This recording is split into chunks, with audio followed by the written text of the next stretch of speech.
Hello everyone. This is a fresh new session of Indian business houses, and out of all the topics that we have discussed, there's one very important topic that I want to discuss with you people today, which is about the excellence in business houses. And what are the determinants of this excellence in Indian business houses? So, out of the studies that we have been doing of some selected listed companies in India, we have come over to accept some important excellence determinants, which I would like to share with you people because it is very important for your knowledge enhancement so that you can understand as to what these basic excellence determinants are for any business house. So, as far as today's session is concerned, the learning objectives of today's session are to analyze what a business needs to become a world class organization. Another learning objective of today's session is to have a detailed understanding of the business practices that are used by successful and excellent companies, and also to get an insight to the importance of leadership style, organization type, and strategies, and of course, the core values and growth strategies also. So, after this session, the learners would have analyzed what a business needs to become a world class organization. They will have a detailed understanding of the business practices that are used by the successful and excellent companies of India. The learners will also get an insight to the importance of leadership style, organization type and strategies, core values, as well as the importance of understanding the growth strategies of these companies. So, with these objectives in mind, we shall move ahead with the topic. And before we start, we will first discuss as to what is operational excellence. So, before understanding the determinants of operational excellence, you should have a clear idea of how you should interpret operational excellence as. So, basically, operational excellence is a framework for the businesses to focus on growth and, of course, execute their strategy accordingly for better uh, progress as compared to their competitors.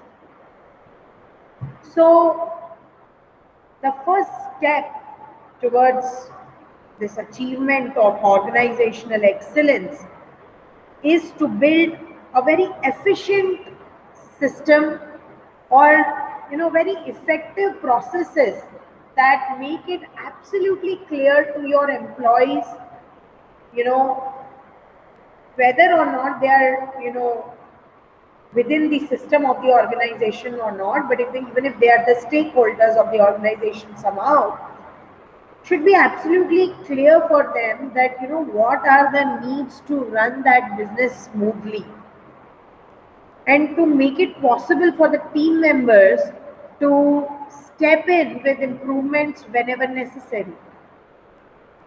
So that is why these processes, which are also known as the value streams, can produce tangible products like cars and sometimes intangible ones like services.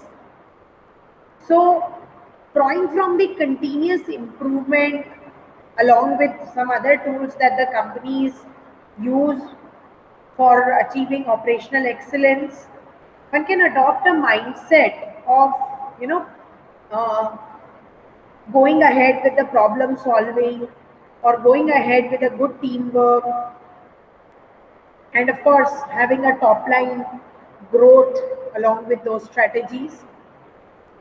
One has to understand the importance of continuous improvement so that they can allow them to create more value for the customers. So the drive to keep improving in order to have the capacity to pursue innovation and growth. It also be called as execution excellence. So this rests on two primary pillars.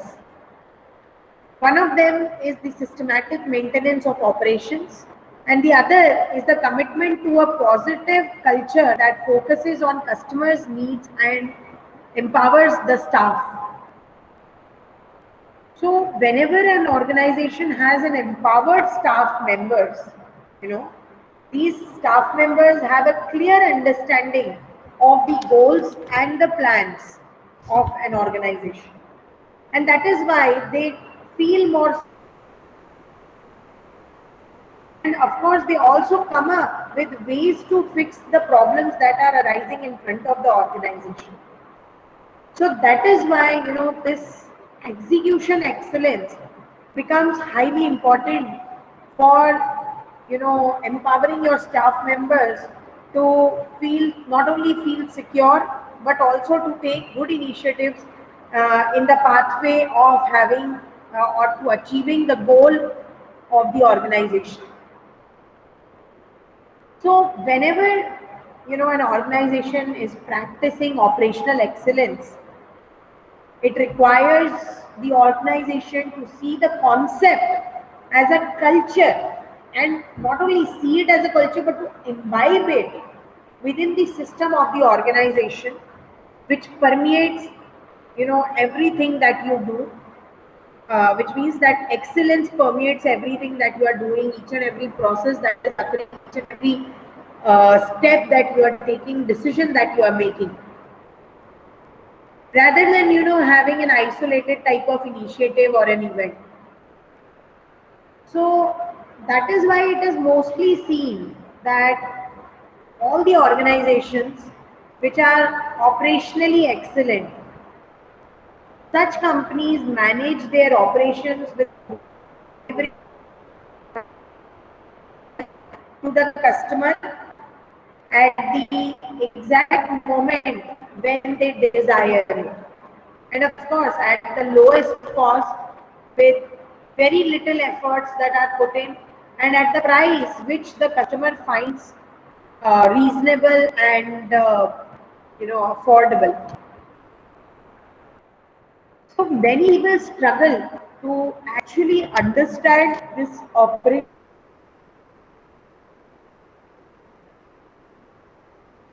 excellence concept.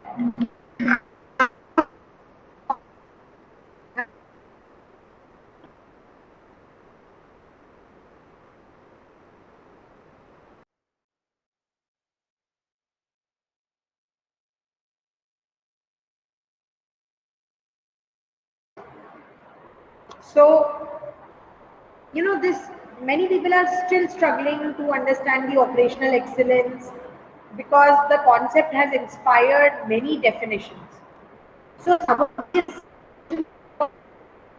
are clearly defined as to how I understand operational excellence, but each and every organization might be having a different outlook about it. So, them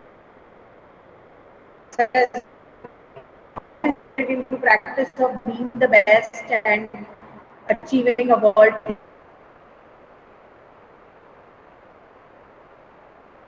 class performance. So that to arrive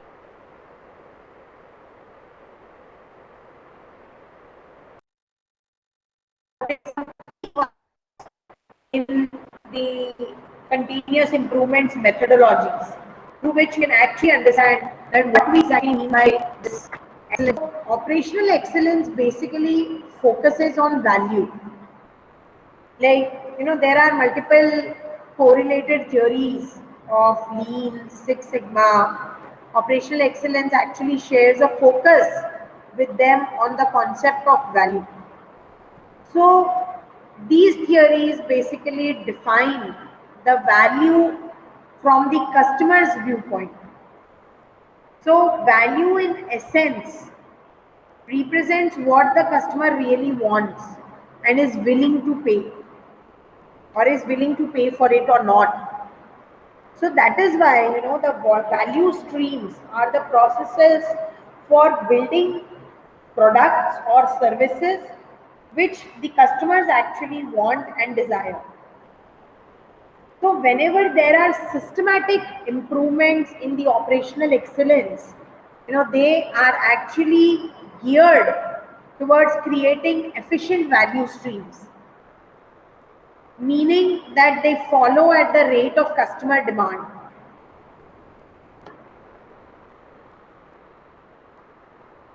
So that is why, operational excellence specialists, they make the timing of the value streams visual and visible also.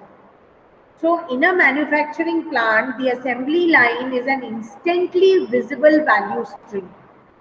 When the production rate is occurring at a proper pace, you can see that every process is running smoothly.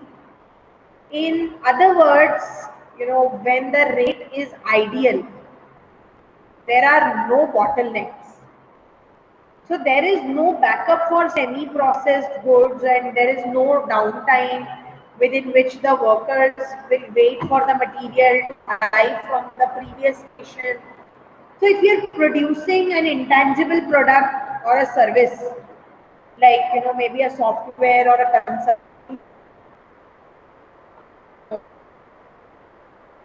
is there, so you can still make value streams there also, which are clearly visible by creating visual signals for the rate of flow. But what is important is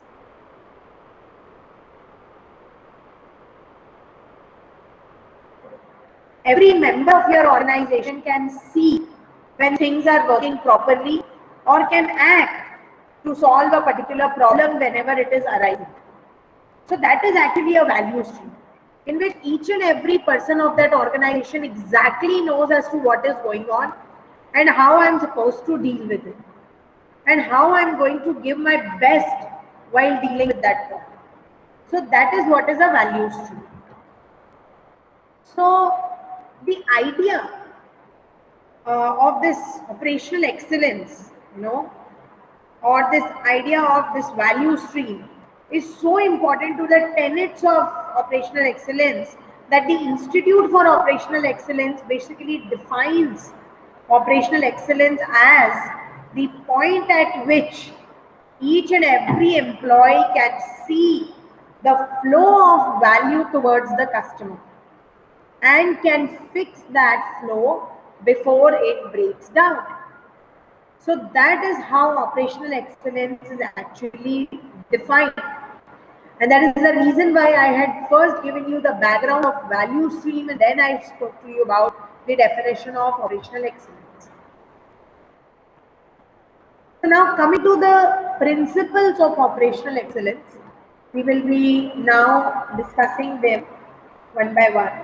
So as we've already mentioned that there are many definitions of operational excellence, so it is not surprising that there have been many attempts to capture the concept's main principles. So for the purpose of this session, we will highlight only three particular expressions of these principles because they are the ones which are considered most influential and widely adopted principles by the organization, especially those which are trying to achieve operational excellence. So, this Institute for Operational Excellence actually has 8 key percepts which are linked closely to the ideas of value flow and of course the work visibility also. So let us discuss them one by one. Like the first one is the design lean value stream. So designing the future state value stream based on principles for achieving any kind of end-to-end flow, not Kaizen improvement events or brainstorming. Then of course there is, make lean value streams flow, like implementing the design through customized formal training and education. followed by the implementation in the target areas to make the design come to life. Similarly, there is, making the flow visual, which means establishing visuals that let each and every employee see how the flow connects from the raw material all the way till that product or the service reaches our customers. And of course, there are a few more important aspects to this. The first one is not the first one, but the fourth one is to create standard work for the flow, which means establishing standard work or the flow between the processes to define normal flow for the entire value stream. To make the abnormal flow visual also, enabling each and every employee to see when the flow has become abnormal.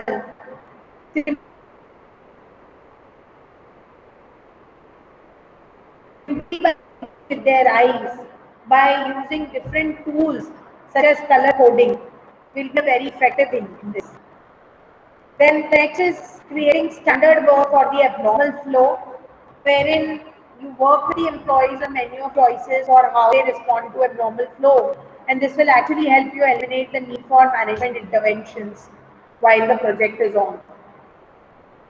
There are two more things here which can be included. The first is having employees in the flow, improve the flow, continuously improving the performance of the flow to meet the customer demand and aggressively working out to prevent any kind of abnormal flow is highly important here. Next is to perform offense activities. Like, management spends time on offense, which are the activities that grow the business.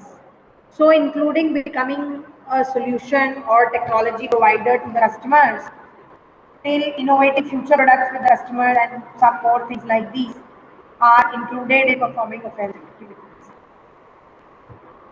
So now I just want to brief you about some guiding principles of operational excellence. So there are Shingo's guiding principles here which I wanted to share with you. Another authoritative set of principles apart from the ones that we have just discussed are called as the Shingo guiding principles or Shingo model, which comes from the work of the late Japanese industrial engineer Shigeo Shingo, who was a landmark figure in manufacturing design and the Toyota production system. So he gave this Shingo formulation for Shingo guiding principles. Okay, so this is the model. Please see it thoroughly. It's like a pyramid shaped model wherein the lowest level is acquired by cultural enables. The second lowest is acquired by continuous improvement. Then as we rise higher, there is enterprise alignment, which tries to create constancy of purpose and thinking systematically. And the highest is the results, which includes creating value for the customer. So Shingo guiding principles are basically grouped into four areas that build on one another like a pyramid. So at the base are the cultural enables, which respect every individual and they lead with humility. Next, as I told you, are the drivers of continuous improvement, which seek perfection. Uh, you have to assure quality at the source. So that is why you should do work right the first time and correct the mistakes when they occur. Then there is a flow and pull value also over here, which should be kept in mind, which tries to maximize the customer value by creating an uninterrupted continuous production flow that responds to the true customer demands. The next is embracing the scientific thinking by following a disciplined process of problem solving through experimentation and learning of, you know encouraging and also encouraging the employees to consider new ideas without the fear of failure. Focus on the process. Many organizations blame failure on individuals, but you need strong processes to produce consistently good results. And moving ahead on the top towards the top of the pyramid is moving towards is the factors that create alignment across your organization. And which are these factors? First is thinking systematically. You know, break down silos and think of your organization holistically. To recognize that processes and people are interconnected and work to break down barriers. So that is why another highly important thing is to create constancy of purpose. You have to be absolutely clear about your mission, strategy, and plans, and tie your daily activities to your larger purpose and goals. So, when you are conducting your daily activities, you are ultimately moving towards the achievement of your final goals. And at the peak of the pyramid, basically lie the results, whatever value has been created for the customer. So, this is your reason data. So you must constantly strive to know what your customers need and expect from you. So the practitioners more often, practice some operational excellence principles. The practitioners have developed many other formulations for the principles of operational excellence. Operational excellence depends on the performance of the few criteria that have been mentioned here, around 7 of them. So the first one is strategy. Leadership creates the vision and values and distills them into strategic focus and direction. The second is the metrics, wherein balanced scorecards and strategic planning tools cascade down through an organization. The third is the culture, like the staff members understanding the strategy and are accountable for the results also. And there are processes when the organization has an integrated business process architecture. And the second is methodology, wherein you apply discipline and rigor to continuous improvement through a method like Lean or Six Sigma. In accordance with the discipline. Then there are multiple tools also. Delivery.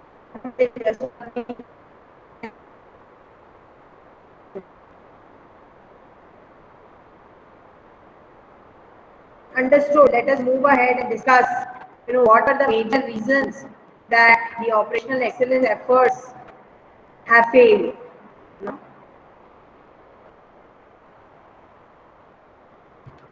So basically, these operational excellence initiatives are highly popular, but a research by McKinsey and Company finds that more than 70% of the organizational transformations, like the operational excellence, they fail.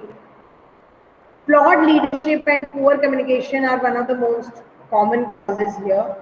Your company can beat those odds, McKinsey finds, by taking a rigorous action-oriented approach that includes effective communication, active leadership, empowered staff, and environment of continuous improvement.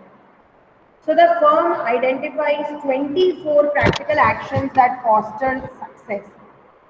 Companies can perform these actions and see their operational excellence programs succeed 79% of the time.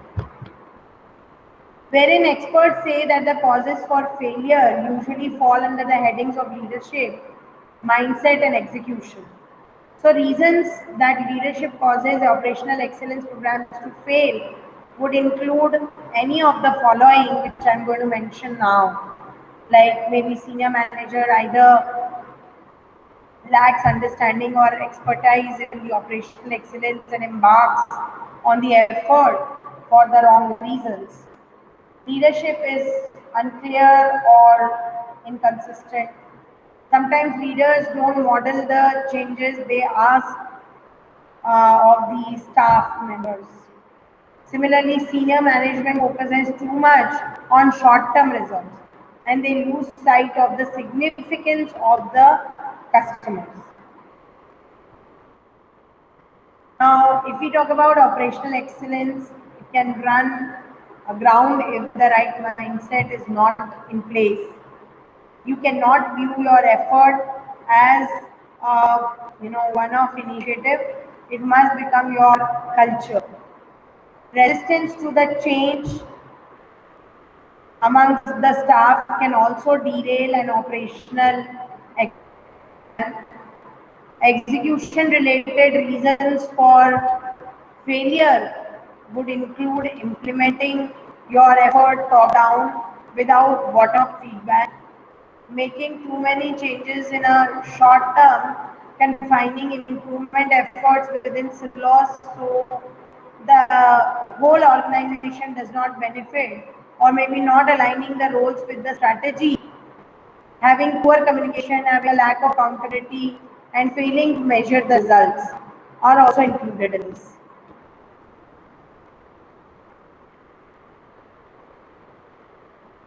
So once we have understood all these things, let us move ahead and discuss a few more things like, you know, what are the benefits of operational excellence? Basically, operational excellence yields tangible results. A company that achieves operational excellence will have lower costs, higher revenues, less risk, and a more satisfied customers than a competitor that these benefits of these operational excellence would be efficiency in the processes and use of resources, cost reduction or containment, engaging stable workforce, cohesive management, strong shareholder value, high quality standards, beneficial partnerships with suppliers, and so on.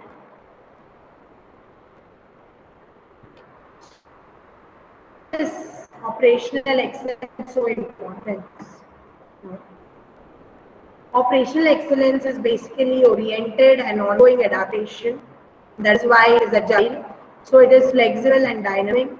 Markets change, customer tastes shift, innovators introduce new technology, and of course the problems will keep arising. So when you apply the principles of operational excellence, you naturally have a self-correcting mechanism to ensure that you meet the customer needs and that your business continuously keeps growing.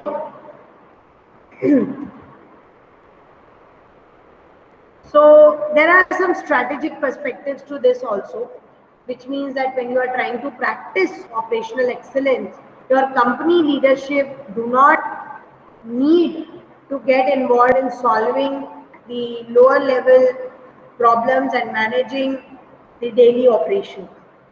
Instead, the senior executives are able to work on new products or markets and revenue opportunities. So rather than fighting fires, leaders focus on the big picture, like fending off threats and keeping the businesses growing. Now, coming to the efficiency part of it, by homing in on value streams, you achieve efficient operations that cut out waste.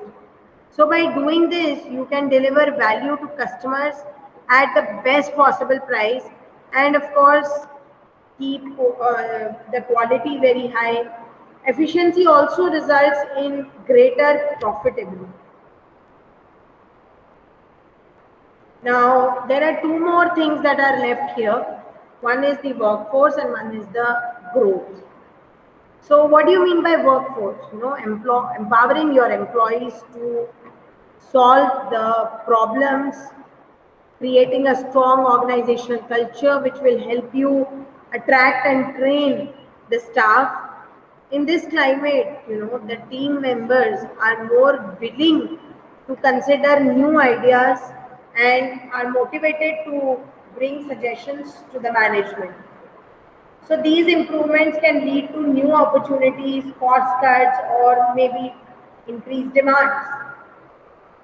Similarly, if we talk about growth, the operational excellence relies on using them, and these imperatives